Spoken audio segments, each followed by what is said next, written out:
Trinamool party কৈতপতি পার্টির একজনা ডেকেছিল, তার সঙ্গে দেখা করে বাড়ি যাচ্ছিল, চুয়া থেকে গজনীপুর অব্দি গিয়েছিল, গজনীপুরে মার্ডার গিয়েছে। 3 কোটির বাড়ি আমাদের সঙ্গে যাদের শত্রুতা ছিল তারাই মেরেছে। কি পার্টি করে? বিজেপি।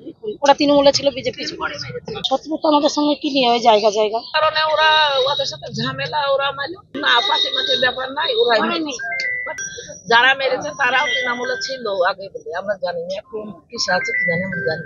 এটা কেউ বিশ্বাস করবে না। ওটা পশ্চিমবঙ্গে দেখছে যে কিভাবে তৃণমূলেরা আজকে অত্যাচার করছে। কোথাও মিছিলে গিয়ে, দোকানে গিয়ে ভাঙচুর করছে, কোনো মিছিল থেকে গিয়ে হামলা করছে বাড়িতে তৃণমূল, কোথাও গিয়ে প্রধানকে মারছে, মেম্বারকে মারছে। আজকে গোটা পশ্চিমবঙ্গে, আজকে বাংলা জুড়ে আজকে যেভাবে ভোট পরবর্তী হিংসা হচ্ছে, তারপরে এই কথা মানুষকে বিশ্বাস করবে না। এটা পারিবারিক অশান্তি, এটা জমি সংক্রান্ত ব্যাপার, এইসব কথা কেউ বিশ্বাস করে না। এখানে যে ঘটনা ঘটেছে জমি সংক্রান্ত ব্যাপার নিয়ে, এখানে তৃণমূল বিজেপির কোনো ব্যাপার নেই, রাজনৈতিক কোনো গন্ধ নেই।